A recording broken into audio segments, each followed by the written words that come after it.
Welcome to Tell Me More, the Allsteel podcast where design meets innovation and we explore the limitless potential of workspaces. In this exclusive series, we're peeling back the layers of workplace design. From the psychology of colors to the future of hybrid work, join us as we open doors to conversations with industry leaders, architects, and designers who redefine the modern workplace. This is Tell Me More, brought to you by Allsteel, because when it comes to designing the future, there's always more to discover.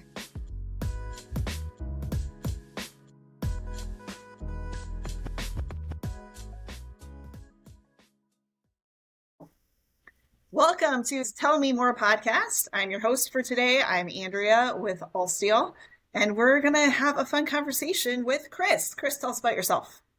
I am Chris Adamick. I have a studio called Chris Adamick Design in Encinitas, California. I'm an independent designer, and I've worked with Allsteel for years. I've done Parallel and Recharge, and now we're talking about Admix, my new tables collection. All right. So give us the big idea. Why another table?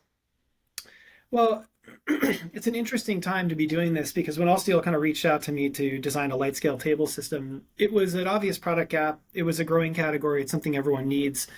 So we knew there were certain things we needed to include, but it happened right during the pandemic. And so it was really fun for me because no one knew what was going to happen to the office. Some people said, the office is gone forever. No one will ever return. Some people said, we're going to have a return to office mandate and everyone will be back next year. And now we seem to be in this world of hybrid where it's sort of a little bit of both. And we have these kind of work ecosystems where we sort of work a little bit at home, a little bit at the cafe, maybe we work in a hub office, and maybe we go to headquarters sometimes too. So it's this kind of mixture of things that we can kind of tailor to our unique individual cultures and companies.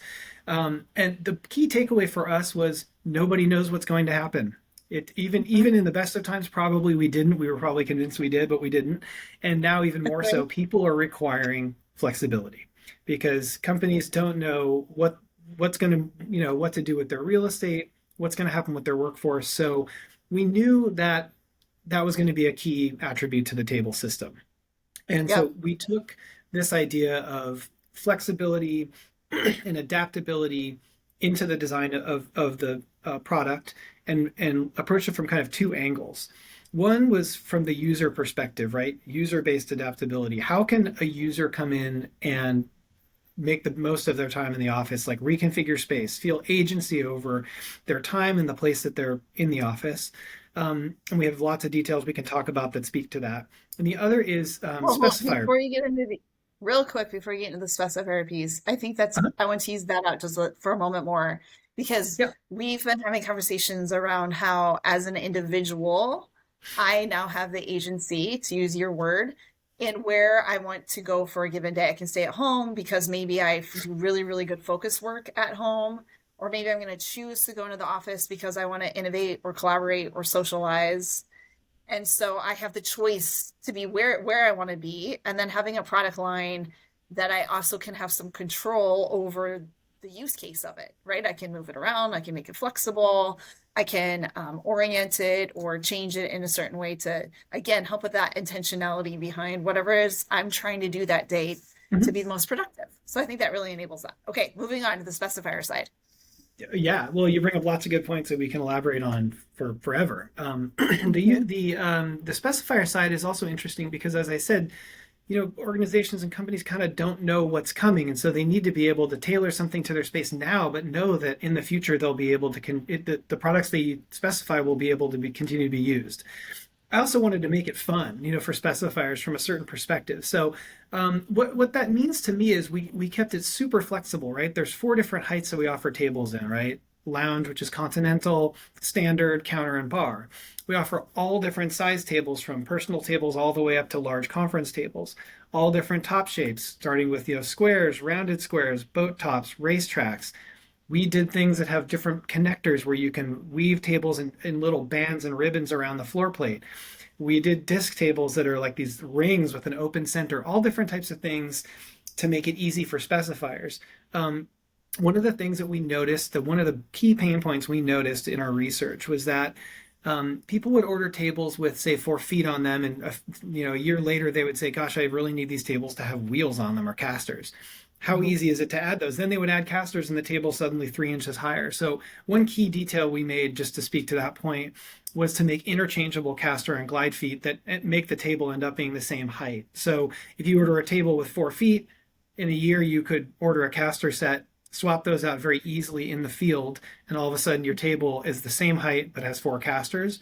It also allowed this other cool thing, which speaks to user agency, which is a wheelbarrow setup. So you can have 2 wheels and 2 glide feet and be able to pick up one end and move it around. So this is all in the service of a kind of the bigger point, which is, why is everyone coming back into an office in the first place? And you kind of touched on this.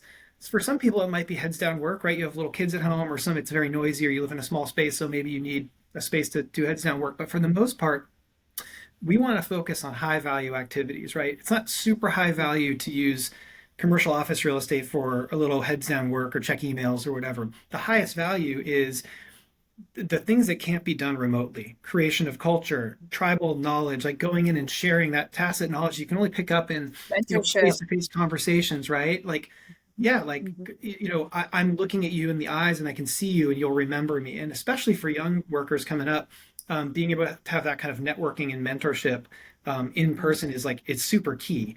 And I think that's the kind of highest and best use of commercial real estate. And I think it's really the reason we're coming into the office. So we really want people to focus on those activities. So that's what the table system enables. Yeah, that's great. Okay, you have already gone into some great detail here. My favorite thing about the wheelbarrow personally is that we know that more often than not, a facility manager or an individual flipping a room between meetings is typically female, more than 50% of the time. And so this notion that it could be a wheelbarrow, she could lift it up quickly, scoot it to the next location, drop it down. It doesn't have to run around all 4 casters and lock them into place. I think that's just super usable, super friendly. Let's talk a little bit about spaces, or shapes, excuse me. Talk a little bit about the shapes of the table. So you mentioned there's a plethora. Let's pick on one, right? So let's talk about the circle. What is, just in general, the shape of the circle? I know we've talked about in lots of settings, if we can, it's better to put in a circle versus a rectangle, because it removes hierarchy. Everybody has like this common space around the shape itself. So we know that it's kind of a trending shape, but why the cutout in the middle? What's the idea behind that? Well, there's a lot of things, starting with, doesn't it look cool? I mean, I love the way it looks. It's really light and open, and it sits lightly on the floor plate. We noticed a lot of if you're trying to accommodate 8 people around a circle, which, as you said, kind of eliminates hierarchy, we wanted to get rid of that sort of old school sort of status hierarchy, rigidity that comes with the kind of office politics that sort of inhibits creativity, and it certainly inhibits diversity, right? So we know it's probably not going away from many organizations, but for a lot of them, it's a bad call, right? You really want to be open to new thought and new ideas, especially with younger generations coming into the workforce. So we knew we needed to accommodate people in this non-hierarchical, omnidirectional circle shape. But when we looked at those tables, they just reeked of like tradition, and it was just so old school. There's so much shadow, and they just sit so heavily on the floor plate. They block views when they're not in use. They just felt sort of old school and clunky. And so by taking the middle out, they just open up those views and keep everything light. And they just look non-traditional. They just have this kind of open and collaborative look that's really inviting. Does that make sense? And I like that you're not applying wasted material, because nothing ever happens in the middle of the table. It's not used. Unused space, so why waste material there, to your point about making it lighter? Well, exactly. It's make it lighter, but also there's no place to put a giant centerpiece, which everyone feels compelled to do, and then I can't see across the table to the person who I really want to see. So that's a great point. Let's talk a little bit about the V shape. So you have made it so, one, I love that when you create a V, it's out of more than one table, so user movable, but you also you created some curvature. So talk just a little bit about why you did the table shapes you did to create a V, and then we'll talk a little bit about how that helps with digital equity in a moment. So the V shape comes from a very specific set of research that we did around hybrid meetings and sort of equity. What does it mean to be attending a meeting remotely, and how do I pick up on as much of that sort of feeling of being in the room as possible, right? And what we noticed was we're kind of two setups, right? There's that long kind of runway table where if you're looking through a camera, you're just seeing heads sort of stacking back behind each other in space, and then often there's one person at the head of the table who is either put on the spot and feels very awkward in that position, or they're the big dog, the top of the hierarchy, which we just felt was inappropriate and not really welcome today. So that was one. The other way people do it is they do the sort of panel situation where there's all four people looking directly at you in a line, which feels equally as awkward if you're a remote person. And we just know, I mean, I don't know about you, but I haven't been in a meeting in 5 years that didn't have at least one remote attendee, if not multiple. So it's a key thing to develop. So what we noticed was we took some of the most common view angles of cameras, and they kind of are like view cones. They go like this out from the camera. And we just turned it and mirrored it. And so we just mirrored the view cone angle and made it so that everyone's head is very visible. Everyone's just right in front, and there's no one in that pole position. So that curve at the edge of it, at the sort of apex of that V, means that people sit on either side of a table leg and no one's right and put on the spot right in the middle. We curve the edges to encourage people to move around. We notice, in those digital meetings, there's always an AV issue. Someone's kind of trying to go to the front to work the remote or touch some wires or whatever it is. And when you have a very severe angle, as in lots of the training table systems, you're just catching hips and your clothes get caught, and it's just awkward. And it just looks old school. And we think that the rounded shapes and those kind of softened corners and edges just feel more like how we live today. They just look and feel more contemporary. And in a way, the user that's virtual, that's joining that meeting, almost encloses this almost triangular shape, right? They almost have a seat at the table, which I think is great. We thank you for saving our hips from bruises in this design. So, I should also add that sorry, Andrea. I should also add that we have three different angles of those V's, and that's an interesting shape idea because we noticed that some rooms you want to orient towards a short wall, so you need a very kind of acute angle. And some rooms you are orienting towards a long wall, so you need a wide angle. And some rooms are kind of square, or in the open office, you might just have a kind of in between. So there's three different angles and a few different sizes to accommodate different size groups. Okay, great. So you mentioned a little bit about how you can make things different in time. The user can do things that are changeable. You mentioned the glide to the caster, but there's another way that you've built in some user adjustability. Can you talk a little bit more about that? Yeah, absolutely. We one of the big pain points we noticed when designing the collection was we were looking at training tables, and training tables are designed to go away. They're not designed for their use. It seems kind of crazy, right? Like they're these rectangles that you can wheel around, and that's all great. And single user can do it.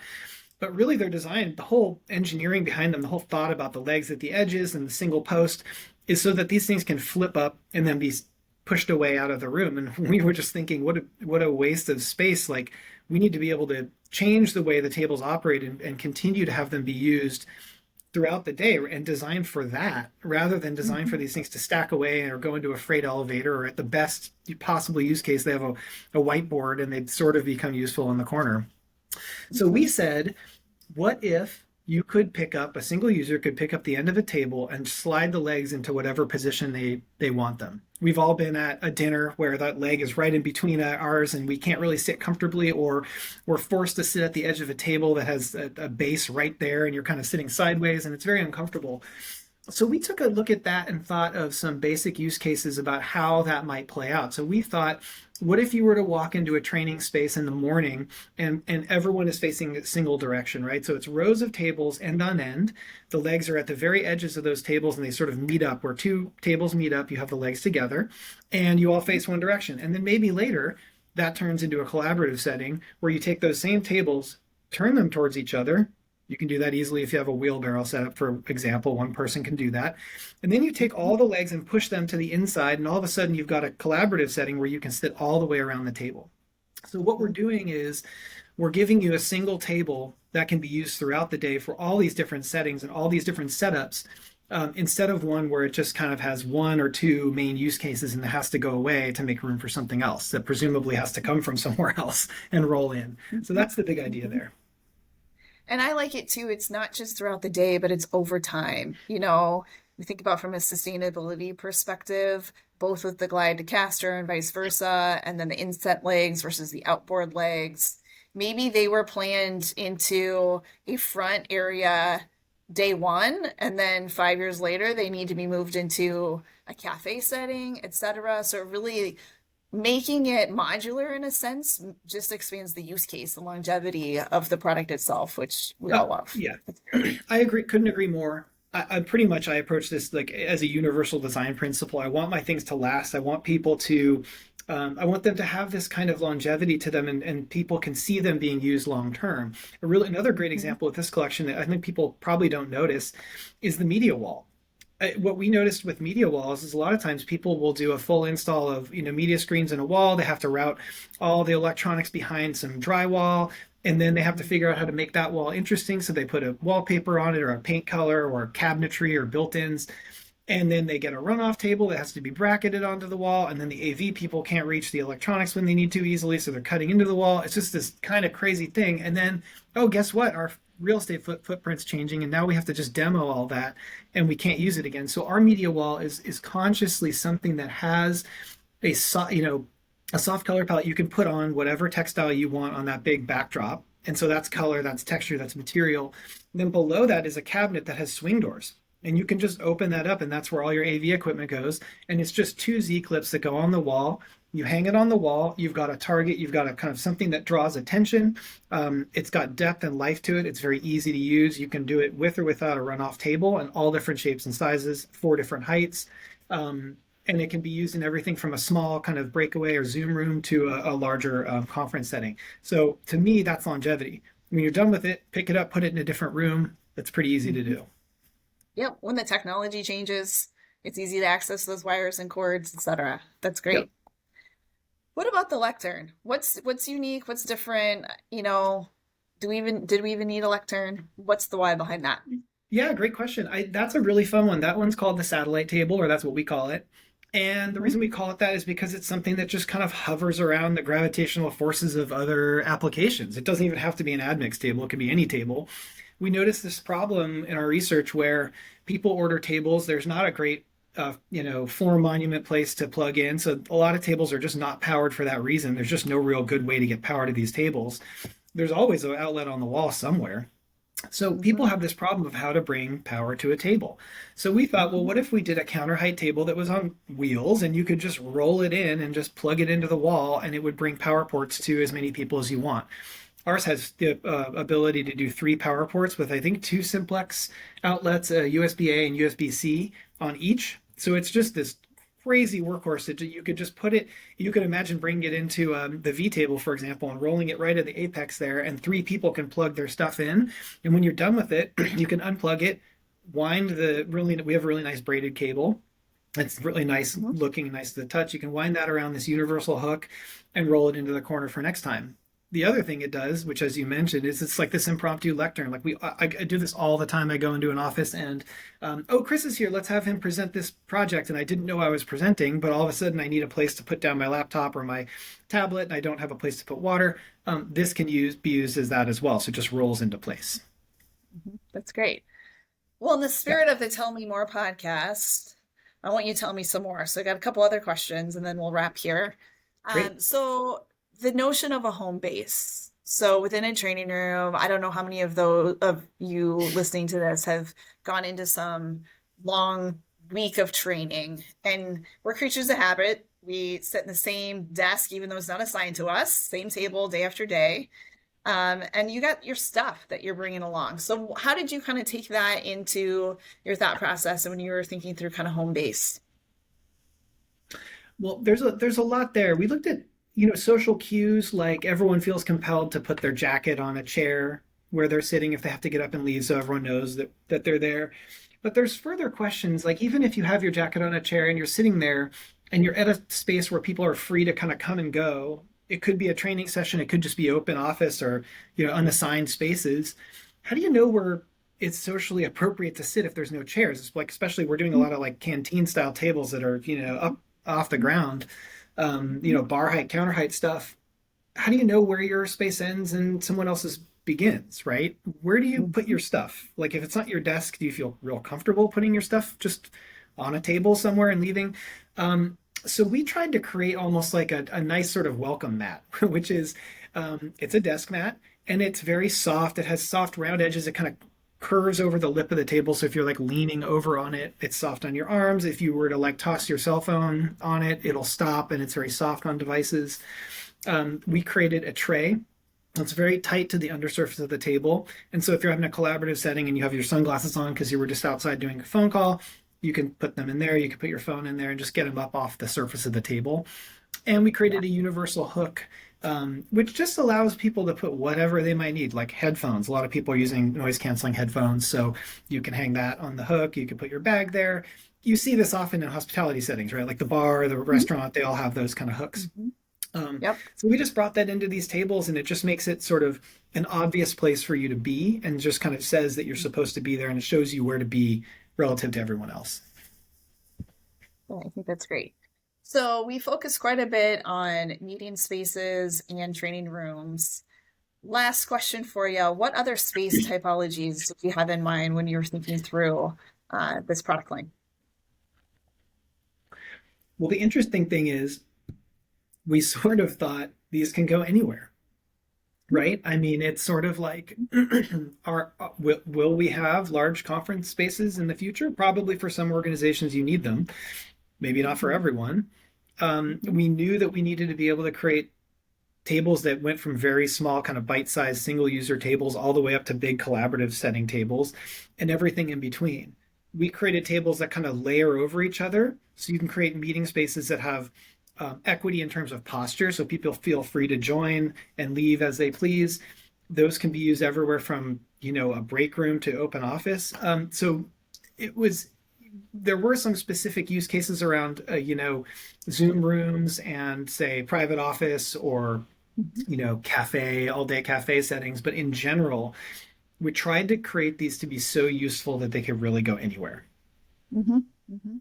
I really like the standing height version where you have the ring around the bottom, because there's just something about the comfort of, bellying up to the bar, putting your foot on that foot ring, really thoughtful around a lot of different scenarios, whether standing, sitting, etc. So kudos. Good job. Anything else that we haven't ventured into? Any other pockets you'd like to explore of the product line? Oh, well, there's so much. I don't know. No, I think I think we kind of covered the main big topics, really. Good. Yeah, I hope everyone gets to see them and use them, and they just feel like a nice step forward for Allsteel as well. It feels like there's traditional conference and collaborative tables are well covered in the market by H&I and Allsteel and everyone else, and these are a step forward. And I think I'm excited to start to see them in the wild and see how people use them, because I think it's a nice question mark for designers about how they want to use them, how people really want to interact with them, which I think is great. That is great. Okay. Well, with that, thank you for joining us on our Tell Me More podcast. Signing off. Andrea. And that brings us to the end of another fascinating episode of Tell Me More. We hope you enjoyed this deep dive into the world of design and innovation. If you're hungry for more insights and stories, make sure to subscribe to Tell Me More on your preferred podcast platform. As we sign off, remember that the conversation doesn't end here. Connect with us on social media at Allsteel and share your thoughts, questions, or even your favorite moments from the podcast. We love hearing from our engaged and curious audience. Stay tuned for our next episode, where we'll continue exploring the Design to Do More philosophy. Until then, thanks for listening.